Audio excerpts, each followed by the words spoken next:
been extended into a decade, 2026 to 2036. The second AU-UN high-level dialogue on human rights in May this year underscored the significance of joint efforts to promote this theme, including in the context of the AU-UN Joint Framework for Human Rights. And as we've heard here in Geneva, a historic step was also taken at the 60th session of the Human Rights Council, where the resolution previously mentioned on rhetoric to reality, a global call for concrete action against racism, racial discrimination, xenophobia, and related intolerance, was adopted without a vote. That significant milestone illustrates the capacity of the international community to come together across regions and demonstrate a shared commitment to fight against racism. So how do we achieve that avalanche of action? As the ambassador of Ghana also said, and I was inspired by his commitment to saying, this is the right time. There can be no better time. This effort, as he noted, is grounded in history, but it's about the future. And that is a message I think that will resonate with people as well, that it can be a vehicle, as Ambassador Antwi said, for transformation and healing, that it can correct systemic imbalances. So while we have to look back, we also have to look forward and engage youth and others who will see that promise of a better future. That will allow us, as Ambassador Lassague said, to move from memory into movement, to inspire all those who need to act to create the avalanche of action that we are seeking. As we prepare for the 25th anniversary of the Durban Declaration and Program of Action next year, I want to affirm as strongly as I can that you can count on the steadfast support of the UN Human Rights Office in our efforts to join with you to end systemic racism and deliver reparatory justice for legacies of enslavement and the trade in enslaved Africans and colonialism. We will continue to prioritize and play as effective a role as we possibly can in this important initiative. Thank you. Thank you, Madam Hicks. Excellencies, distinguished ladies and gentlemen, it is now my singular honor to invite our guest of honor, His Excellency Professor Robert Dussey, Minister of Foreign Affairs, Cooperation, African Integration, and Togolese abroad, to give us our keynote address for this morning. Your Excellency, you have the floor. Thank you, Ambassador Antwi. Excellence, Monsieur le ministre délégué, Ministre Yakole Johnson, Excellencies, Ambassador Kosi, Madame Catherine Lazen, dear Madame Peggy X, Excellencies, Ambassadors, Permanent Representative and Head of Diplomatic Mission accredited to the United Nations here in Geneva, dear guests, panelists, students, and also I thank the participants online. First and foremost, I would like to thank you for your remarkable presence at this high-level event, which reflects your interest in the cause of the people of Africa and demonstrates your commitment to continuing the fight for the legitimate interest for our continent, including, of course, those who are most marginalized. Ladies and gentlemen, fighting this fight for Africa, especially in these troubled times, marked by complex challenges, require, as you know, boldness and creativity. The current issue compel us indeed to be vigilant. To be vigilant because more than ever, and not to shy away from adversity or disdainful silence, There are also huge asks to reinvent ourselves in a more proactive and decisive role in the common quest for listening, justice and respect. Our struggle is for Africa.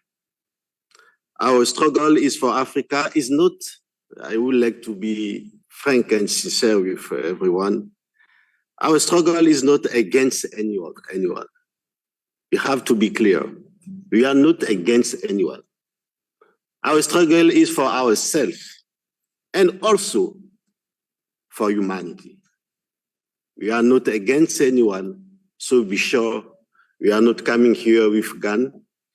We come here to discuss, to open dialogue, and discuss about our history, to discuss also about what our future together and what we can do together for peace in humanity.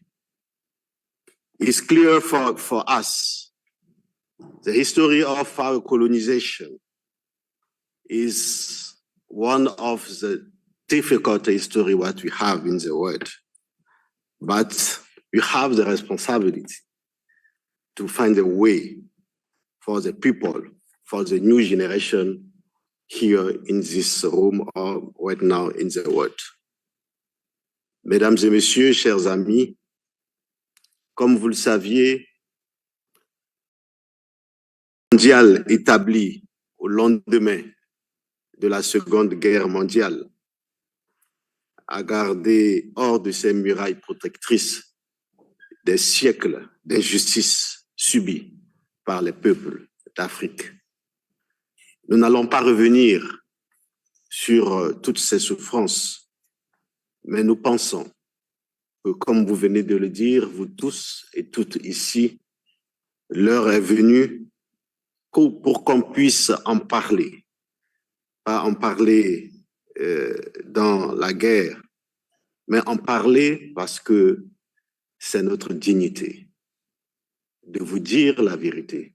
C'est notre dignité de partager la vérité avec vous.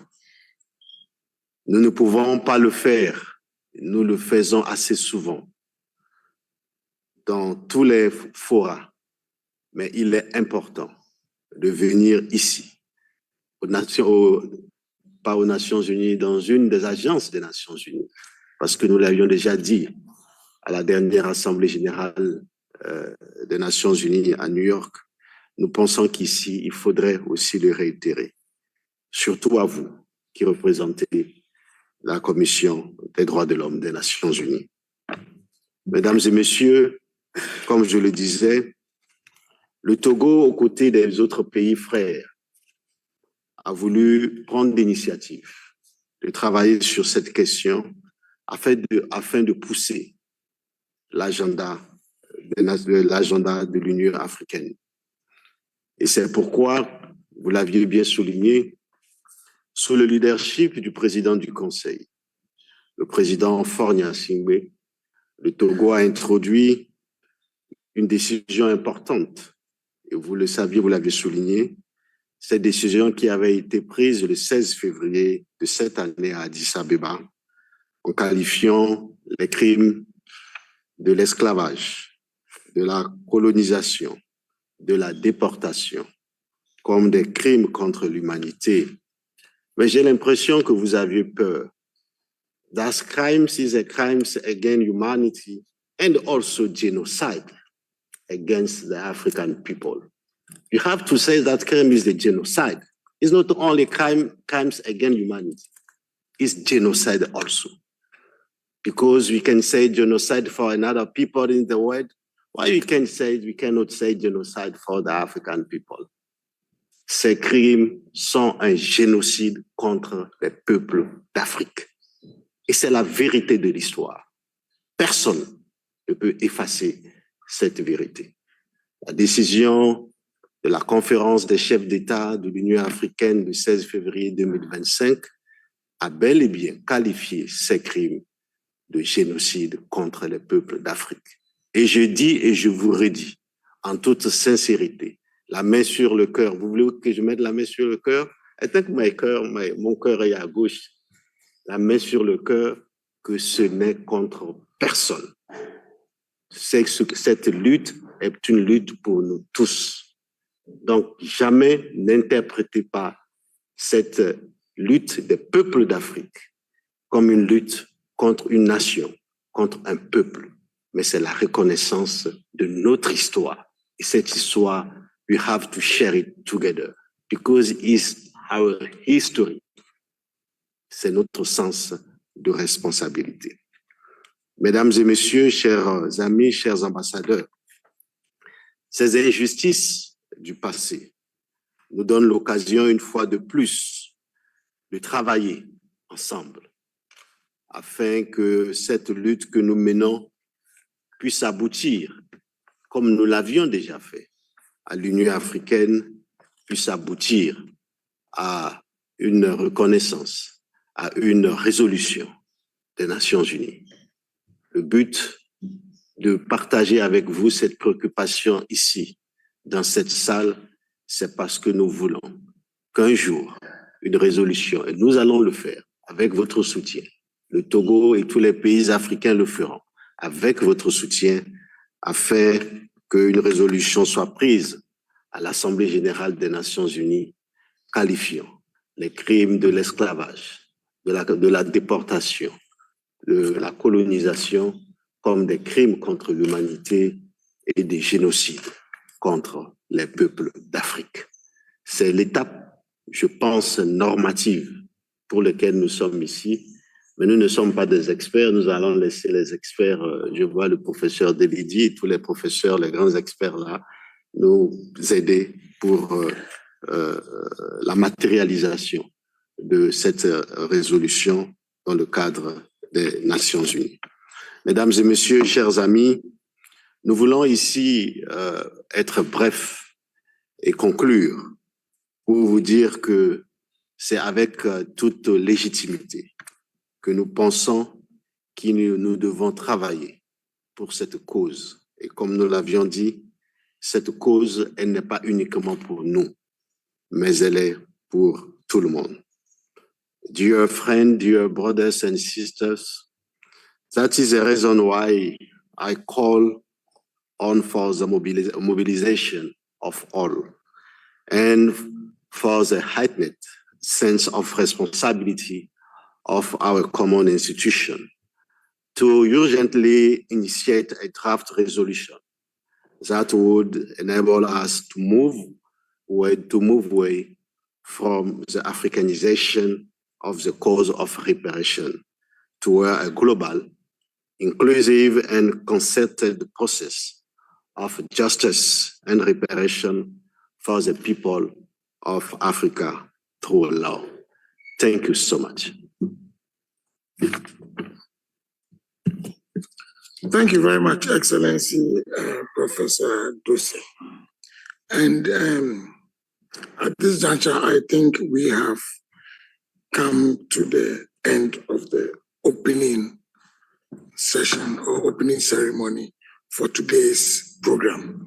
We will now, since we are a little behind time, we will now break for just 5 minutes for a family photo, after which we will reconvene for the discussion segment, which will be moderated by Professor Degila. So I thank you very much. We take a short break now. Thank you.